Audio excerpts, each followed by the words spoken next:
Thanks for stopping back by the Celluloid Collective. My name is Jerry. Today we are going to talk about some Fuji 800. And one of the reasons we started this company was because we had heard a lot of things on the internet about how you shouldn't use expired film. And then we started using it and we're a little confused. So today what I'm going to do is I'm going to take a roll of Fuji 800 that I shot in a half-frame camera on my trip to the last Blockbuster in Bend, Oregon with my dad a couple weeks ago. And then I'm going to shoot a roll of 25-year-old expired that we have for sale right now on our website. And so you can check them both out. But I want to see what actually happened and if there really is as much degradation as everybody says, because that has not been my experience over the 40 or 50 rolls of expired film I've shot over the last year. So let's jump into it. First, we're going to start with this Fuji 800 from my fridge. That was it's shot on half-frame cameras, and so and my dad shot most of these, which is kind of exciting. But when both of these have been cold stored, so that's good. So we're having like a pretty controlled test, if you will. And now we're gonna jump into here so you can see what I'm actually working on. Okay. So like I said, I think this roll is from my trip to last Blockbuster. Basically, I ended up going up there. I'm a filmmaker as well. So Kenny, the other half of the Celluloid Collective, we shot a feature a couple years back now, and so you can actually check it out right here. And so it sees the carp. We shot this movie a couple years back. It's available on physical. You can rent it, all that kind of stuff. But we ended up, my dad and I, we rode our motorcycles up to the last Blockbuster in Bend, Oregon, and I ended up... My movies are now in the last Blockbuster, which is pretty stinking cool. Let's try to get this. I like to try to keep this around the like kind of 0 to 1. And so, like I said, this is the version of the film that is the newer of the ones. So this was about 5 years old. It was in my fridge. And I bought this 800 before they stopped shipping it. I think I bought this... I think I got it actually at a store up in like Seattle when I went up there to visit some family a while ago before the pandemic. And then I kind of just throw it in the freezer, and I didn't really have anything to use 800 speed film for. And so if you've ever shot 800 speed film before, you know that it's very sensitive. And so it's a little difficult sometimes to find the right environment. But I knew that when I was going on this trip, there'd be a lot of different lighting. We were going through the redwoods, so I knew that that would be something that we could contest with, a lot of shade, stuff like that. So we went with a higher ISO. I was also in a kind of point and shoot half frame camera that I really like. Let me see. Do I have that right here at the ready? Oh, sorry. So this is the camera. So this is the Olympus Pen and Pen S, and it's basically a automatic exposure, automatic everything. It's half frame. It has like 3 different focal lengths. That's all you get. And then it basically has, you can set the ISO, and that's kind of it. But what I've realized is just how good it is. It's very sharp. For the most part, for a half-frame camera. If you saw our aerochrome test, I did some of that on this camera, and because I wanted to show that like you didn't need a fancy camera, you didn't really even need to worry about your exposure. I was pretty blown away that it kind of worked. I'm also stoked whenever I go get my C41 developed, because I'm never that good at the stabilizer step, and it always gets a little gunky. But you get it done in, you get it done in a lab, and it's really good. Okay, that one's a little dark, so I'm going to give it a little boost. That one might just be underexposed, which is fine. It happens.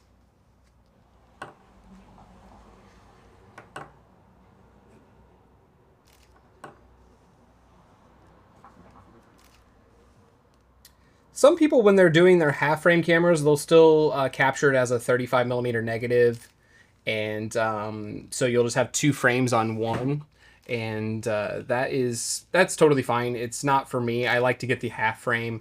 You're also going to have a little bit more. You're going to have a little bit more pronounced grain. We're shooting 800 ISO, so this is going to be grainy to begin with. which was fine by me. This is part of the process. So here in a second, you're probably going to see me These are one of the hotels I stayed along the way. Went to this place called, I think it was Douglas City in Northern California, and got to stay right on the river, which was awesome. It was beautiful, and this motorcycle ride was something I'd wanted to do for a while, and my dad ended up just kind of showing up. He sounded like he wanted to do it as well. All right, here are these ones from the Blockbuster, so you can start to see the Blockbuster sign. But yeah, he these are all shot by my dad, so he was. We're gonna see how he saw the world here. Okay, here's me in my motorcycle jacket. Got some action shots. It was always kind of my dream to get my films in Blockbuster, and I know it sounds very archaic, but we're also we're also talking about film right now, so I think I just like things that are a little slower. I like things that are a little bit more physical and tactile. That one's gonna be a little underexposed too. My dad did not take very many pictures. Okay, so that is the end of the half frame roll. So like I said, this is a roll of film that, oops, sorry about that. This is a roll of film that was properly stored. I bought it brand new and shot on a half frame point and shoot camera that I got for about $12 at a thrift store. And so think about that as you're looking through what you're doing with all your film stuff. And I don't think you have to use nearly as much money as people think that you do. The camera is just a tool, and I think you can do whatever you want with it. And some of my really cheap cameras are sometimes my favorite camera. So we're gonna get this in here now. So this one is on our store right now, and it is about 25 years old. And so you may not even be 25 and you're watching this, or you may be older than that and be like, oh, I bought this when it came out. Okay. All right. So let's drop this in and see what we're working with. My guess is that the grain is going to be a little bit more. Yeah, it looks like those two are basically non-existent, but we're going to try them anyway. Okay. Let's get back in here for you. There we go. Man, this live editing thing is going to be game changer. When we started doing this, and now that this is kind of became the full-time thing, so we're doing the YouTube, we're doing our store. I'm doing the Bronson Creative filmmaking stuff, and one of the things is the post-production. It's a lot of post. It's a lot of editing and to get these out to you all, and so I wanted to kind of get rid of some of that so we could what is that? Nahas. I think that's a reflection of something. Oh, I don't know. Yeah, I wanted to kind of speed up the post process, and oh, I know what it is. Okay, this was down at the pier, down at the Redondo Beach Pier, so close to where I'm out on the West Coast. Oop, that's not what I want. These little plastic things. You definitely would have to have a machine to get them in there.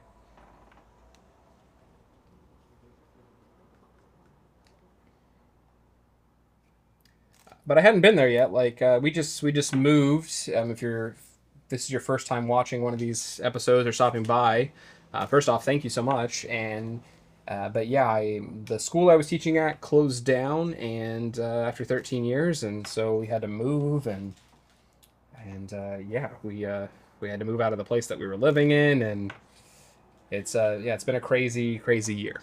So. But I had not been down to this pier before, and I had wanted to. So this one's the closest one to our house and gets kind of the least amount of play. And but I think it was one of the cooler ones that we've been to. Ooh. Come on.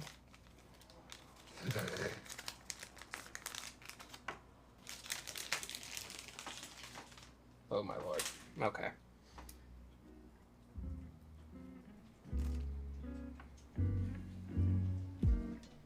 So the first thing I'm kind of noticing is that it looks like it may not be as sharp, you know, as like a quote-unquote brand new roll of film. As far as how it's like staying inside the frame, it's not like making a really crisp kind of outline on some of these, but I also might just be underexposed, so it'll be interesting to...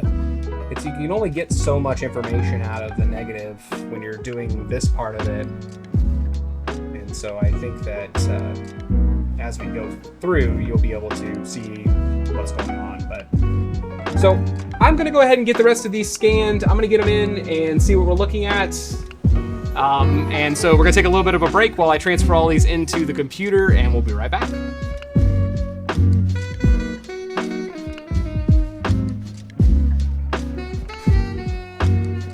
Alrighty, so welcome back. We have everything in Lightroom now, so you should be able to see what I'm working on. And they're getting all these kind of the rough visuals. And like I was saying, I think that there might be a little bit more information in the newer roll, which makes sense. But I'm really interested to see how it actually transfers and what the color is. And so that's what we're going to do now. We're going to go through and kind of polish all these up and see what we're working with. So if you've never done this before, we've done it before, but you're going to kind of want to just pick a neutral target here. And so, but it's let's see what that, it looks like that might take it a little too blue, but we're going to see.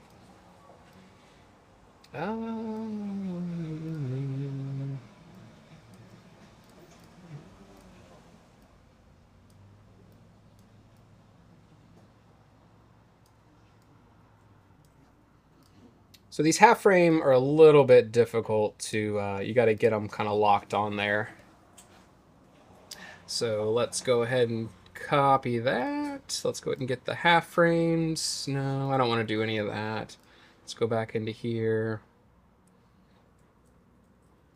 If you've never shot half frame before, I highly suggest it. It's very fun, and it also allows you some more time to practice and to also get just more film. So if you're trying to save your film, then I think that's a good place to kind of start. Okay, so we're gonna just line all these up really quick. Oh, I got pretty close. And then we're gonna transfer them and we'll see what we have. So today's test is just to see, you know, what does 20 years do to film? And so these have been stored allegedly the same way. So, you know, we got these and they were cold stored. And like I said, my version was also cold stored. I had that in my fridge for a long time. No,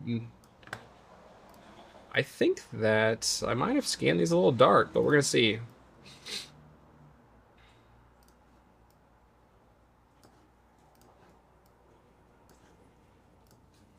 Trying to do the live scanning and all that kind of stuff is a lot of moving pieces.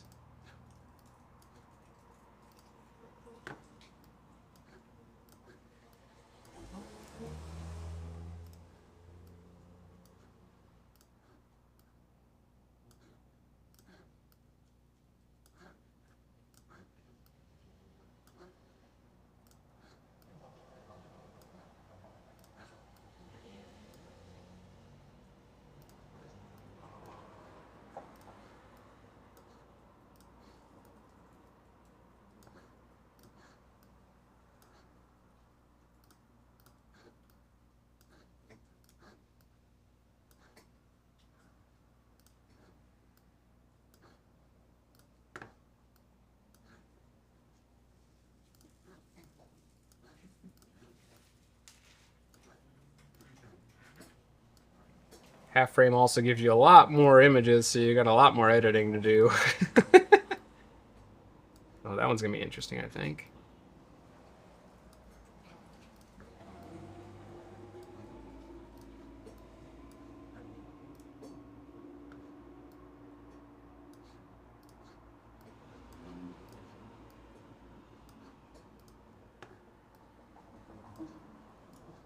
Okay, so...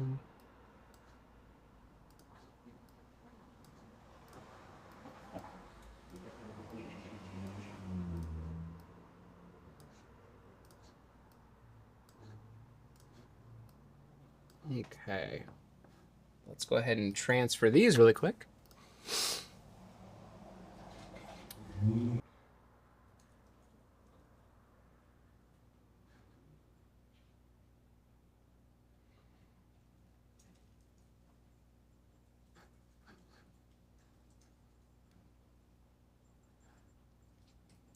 All right. So they're starting to come in here, and it looks like I did okay.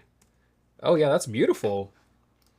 I cannot believe this is off of a $12 camera. It's just, it blows me away every time I see photos off this camera. Just how kind of sharp they are, you know, even when it's like low light, some of the stuff that's available. God, I love this camera. So I'm gonna flip all these around really quick, and what you can see is, looks like things are coming out. Once again, this is kind of around dusk, these images. Not sure what happened up here. Maybe something didn't get washed enough. Hello. Okay. Yeah, that one's doing some funky things. Some of this got, I think, just overexposed because it was 800, which kind of makes sense. I took these in broad daylight. It was like an art walk in Old Town El Segundo. Here's the Old Town Music Hall. But what I'm kind of like, yeah, the grain's looking good. Let's see. I'm just, yeah, I just can't ever get a. I'm just always so. Oh, I think this is like a lens flare of how it's just because it's such a bright day. Yeah, it's coming from the same, and it's kind of doing this little bit of an orange, but pretty sharp. I'm really excited to get the other one scanned and see, because once again, these are half frame. That's a little overexposed, a little underexposed, a little nothing. Oh, these are from, yeah, these are from my hotel out on the river.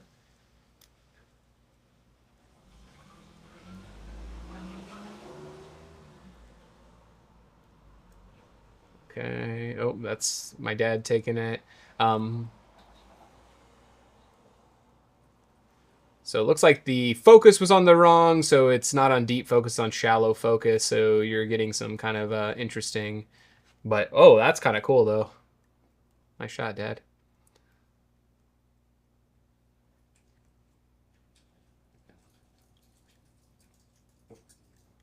Yeah, so we just had oh, and that's the photo we have of me dropping them off. Uh, ooh.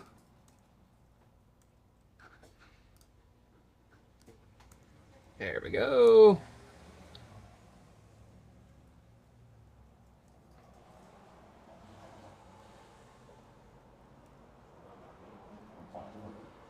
Interesting. It's kind of cool. This is this is from the town that they shot the birds in. So if you're ever up in that kind of area. All right, so let's go ahead and jump into these other frames and see what we got. If you're just looking for the results at the end, you know, of course you can jump ahead, but I'm gonna show you this because I think this is kind of fun to be able to see what's happening with all those things. So it looks like I just kind of scanned them upside down, which, let's see really quick if I can flip them now and fix all that. Looks like I scanned all of them upside down.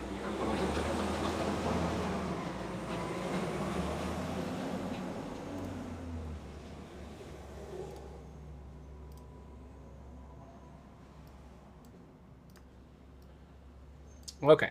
All right, so now we're into the 800 that we currently have. It's about 25 years old, so we're going to see what happens with this and if there's really any degradation, if they're cold stored.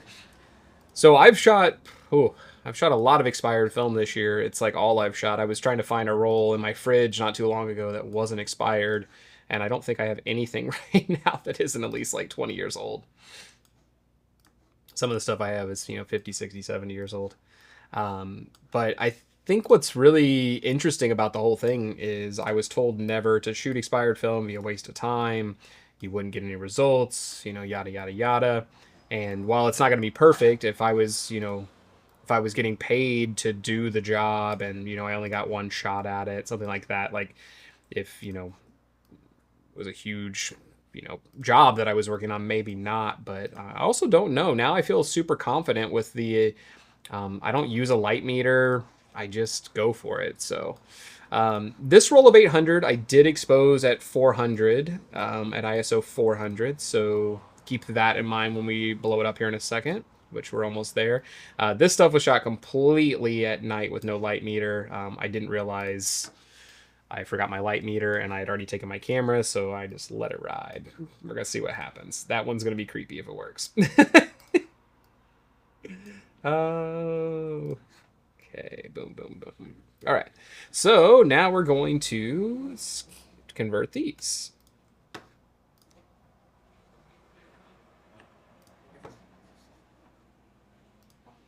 I'm still going with the Naritsu for everything, and that's just like my favorite one in here. They have a bunch of different ones, so you can change how much it puts on there, things like that.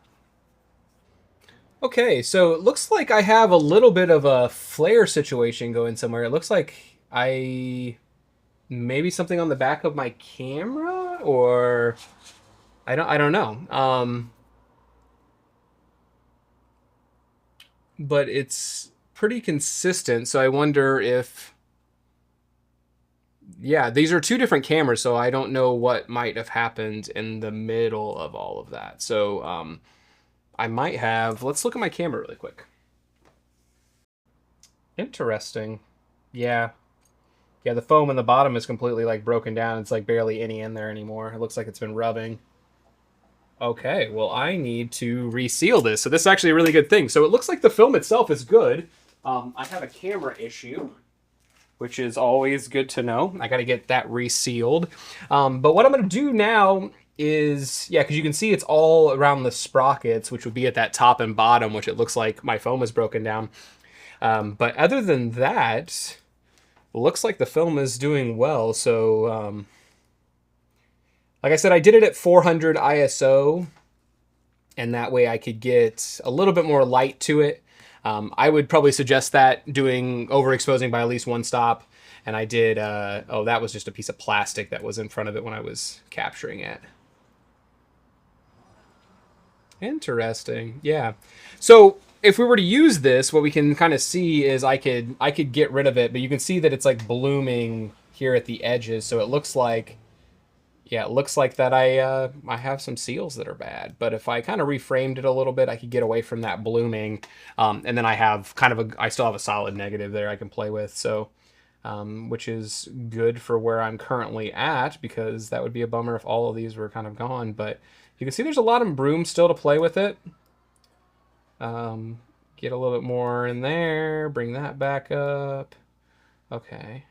Right now I'm just trying to see how far I can pull it, but the contrast I can pull a long way. Okay, I still have, okay, I got some stuff in there. Some good stuff. All right, so what I'm going to do is I'm going to play with both of these, and then, oh, I really like this shot. But what I'm going to do really quick is I'm just going to compare these two while I have this going, and then I'm going to print off a couple and look at them. But let's see. Let's get something similar. Let's go here. Okay. All right. So we're going to do this as the reference. And then let's go back in here to the other one. Where's it at? Boom.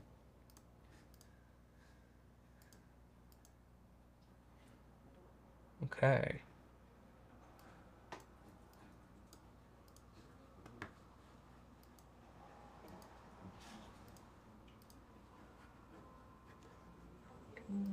Boom.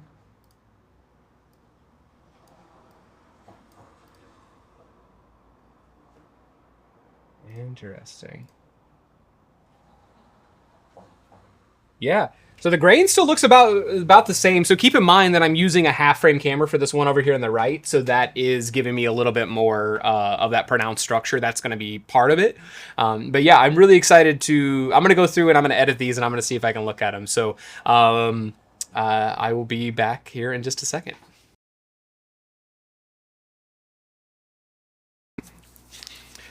All right, so we got everything printed off and we're about to look at it. So I was pretty impressed, and so here we go. Get you in there.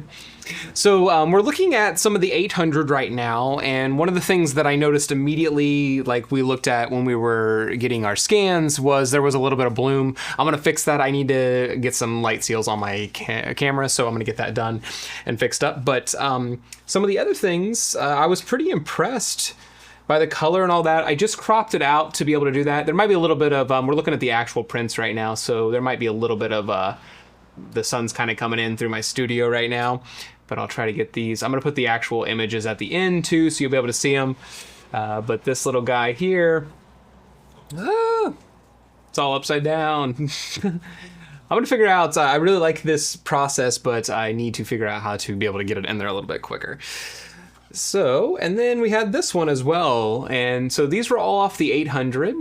So everything's looking pretty good, which I like. And then the 800 that was a newer, I guess, but was on a half frame. So that was our expired 800 that we have in the store. And then we have, you know, our expired also, just not as expired. But the half frame, it's kind of hard to tell from these. I'm gonna put them right next to each other at the end. But I really dig this one. I like how grainy it got with just the lights and everything. So, and then we have this one right here as well. So this was me outside the Blockbuster. It's a little out of focus. It was on the wrong focus issue, but what I am really digging about this, okay, we're back to full screen. Sorry, I'm still doing the live switching, trying to get it all set up. One of the things that I want you to consider when you're doing your rolls is give it a little bit more light. So I did these at 400 for our Fuji 800, and then I didn't really have any other issues, which I really enjoyed, and I had a lot of fun with it. I also got to go to a new place that I hadn't been before, and so I'm trying to get out into my neighborhood and look around and try new things. And I'd been in the last neighborhood for almost 9 years, so it was a long time that I was in that same kind of a block of, well, the same block. I was on the same block in Hollywood for almost 9 years, which is crazy to think about it. But I'm gonna put the whole images up here at the end. Head on over to our store. You can pick up a roll. We have a bunch of other films in stock as well. We have new stuff kind of coming monthly as we get it in and get it all tested. So I hope you'll stop back by and check out the next one of these episodes. Be kind to everyone, and I'll see you next time.